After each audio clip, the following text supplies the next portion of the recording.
बिस्मिल्लाहिर्रहमानिर्रहीम। अस्सलाम वालेकुम। मैं हूं सफिया खान और मैं हूं हमजा अशरफ। शामिल करते हैं हेडलाइंस। शरीफ खानदान के खिलाफ करप्शन का बड़ा स्कैंडल लाने की तैयारी। नया स्कैंडल साबका केसेस से ज्यादा तगड़ा होगा।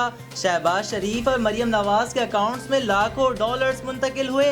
मुबैना करप्शन की जांच पड़ताल हो रही है। शहजाद अकबर तफसीलात मीडिया को बताएंगे।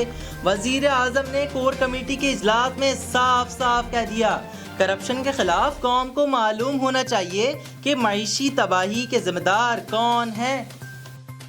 फवाद चौधरी के वजीर आला पंजाब उस्मान बुज़दार की कारकर्दगी पर सवालात। पहले कोर कमेटी इजलास में उठाए एतराज़ात, फिर वजीर आजम को खत लिखकर बताए सूबे के हालात। कहते हैं पंजाब में डिलीवर ना कर पाने पर पार्टी को तनकीद का सामना है।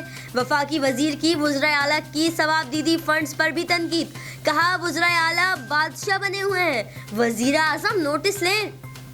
एमकेएम वाले हुकूमत से बाहर नहीं आ सकते, फाइलें तैयार हैं, हुकूमत छोड़ते ही पकड़े जाएंगे। मुस्तफ़ा कमाल ने खालिद मकबूल सिद्दीकी का इस्तीफा ड्रामा करार दे दिया। कहा मुत्तहदा कौमी मूवमेंट अब एमकेएम हकीकी बन चुकी है, फरूक नसीम पे बस नहीं चलता।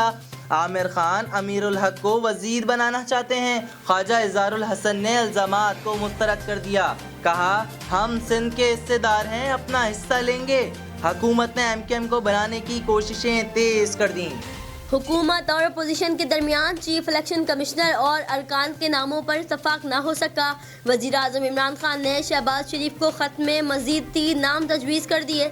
सिकंदर सुल्तान राजा, जमील अहमद और फजल अब्बास मेकन शामिल। हुकूमत और अपोजिशन की पार्लिमानी कमेटियों की बैठक पीर को लगेगी। आजम सवाती कहते हैं पीर को इत्तफाक ना हुआ तो मंगल को दूसरे फार्मूले पर गौर करेंगे।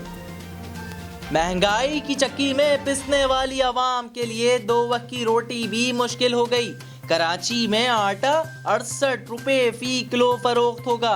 लाहौर में 6 रुपए महंगा 10 किलो थैले की कीमत 700 रुपए हो गई। कोयटा में आटा 60 रुपए फी किलो फरोख्त। चक्की मालकान ने पंजाब हुकूमत की सस्ती गंदम फराम करने की मशरूत पेशकश मुस्तरद कर दी। बेनजीर इनकम सपोर्ट प्रोग्राम शिकंजे में आने लगे सरकारी अफसरान। 9 साल तक बीवियों के नाम पर गरीबों का हक क्यों खाया। शोकाज नोटिस जारी कर दिए गए। 10 दिन में तसल्ली बख्श जवाब न देने पर मुलाजमतों से बरतरफ कर दिया जाएगा। फिलहाल इतना ही। मजीद खबरों और अपडेट्स के लिए विजिट करें हमारी वेबसाइट csnlive.tv। इसके अलावा आप हमें फेसबुक और ट्विटर पर भी ज्वाइन कर सकते हैं। देखते रहिए CSN।